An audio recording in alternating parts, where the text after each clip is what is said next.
জন্ম পরিচয়বিহীন বাংলাদেশের এক আইন উপদেষ্টা একবার মন্তব্য করেছিলেন যে ২৬ লক্ষ ভারতীয় নাগরিক নাকি বাংলাদেশে বিভিন্ন সেক্টরে কর্মরত রয়েছে।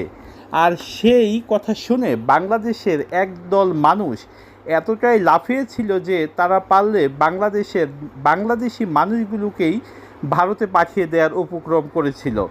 তো অবশেষে সেই আইন উপদেষ্টা ২৬ লক্ষ ভারতীয় নাগরিককে বাংলাদেশের ভিতরে খুঁজেও পাননি এবং সে ২৬ লক্ষ তো দূরের কথা, ২৬০০ লোককেও ভারতে পাঠাতে পারেননি।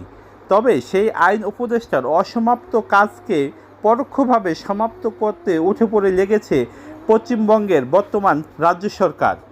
ভারত বাংলাদেশ সীমান্তে বিশেষ করে পশ্চিমবঙ্গের উত্তর ২৪ পরগনার হাকিমপুর এবং সাতক্ষীরা সীমান্ত অঞ্চলে সম্প্রতি শত শত মানুষের জড়ো হওয়ার মূল কারণ হলো ভারতে থাকা অনথিভুক্ত বা অবৈধ অভিবাসীদের বিরুদ্ধে পশ্চিমবঙ্গ রাজ্য সরকারের কঠোর অবস্থান এবং পুশ ব্যাক বা পুশ ইনের আশঙ্কা।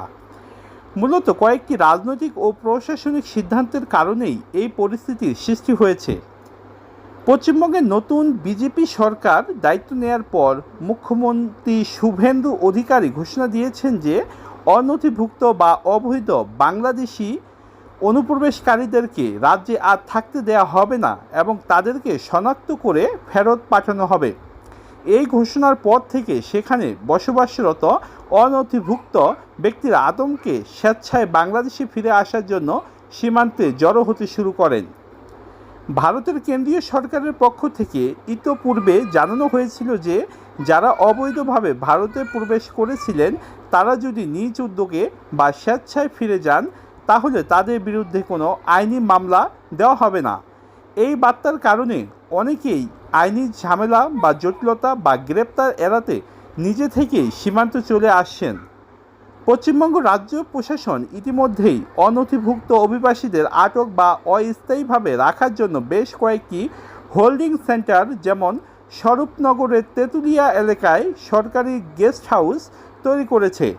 সীমান্তে জড়ো হওয়া ব্যক্তিদের সেখান থেকে সরিয়ে এই সেন্টারগুলোতেই নেওয়া হচ্ছে এবং নেওয়া হবে এবং তাদের বায়োমেট্রিক ও পরিচয় যাচাই করার প্রক্রিয়াও কিন্তু চালু হয়েছে। সীমান্তে জড়ো হওয়া ব্যক্তিদের বেশিরভাগই জানিয়েছেন যে তারা বিগত বিভিন্ন সময়ে কাজের সন্ধানে বা দলের মাধ্যমে বা বিভিন্ন দালালের মাধ্যমে অবৈধভাবে ভারতে প্রবেশ করেছিলেন এবং কলকাতা, বারাসাত সহ ভারতের বিভিন্ন রাজ্যে দিনমজুর, রাজমিস্ত্রি বা অন্যান্য কাজ করতেন। বর্তমানে নানামুখী প্রশাসনিক চাপের মুখে তারা নিজেদের আদি বাড়ি বা বাংলাদেশে ফিরে আসার চেষ্টা করছেন। তো বন্ধুরা, আমরা কিন্তু ইতিমধ্যে মিয়ানমার থেকে বাংলাদেশে একটি জনস্রোত দেখেছি এবং যদি ভারত থেকে এরকম আরেকটি জনস্রোত বাংলাদেশে আসতে শুরু করে তবে বাংলাদেশের অবস্থা বেশ নাজুকি হবে এবং বাংলাদেশ সরকার এটি কিভাবে সামাল দেবে সেটি আসলে তাদের কূটনৈতিক দক্ষতার উপরে নির্ভর করছে। তো বন্ধুরা, আজকে এ পর্যন্তই, দেখা হবে পরবর্তী কোনো ভিডিওতে। সে পর্যন্ত সবাই ভালো থাকবেন। আল্লাহ হাফেজ।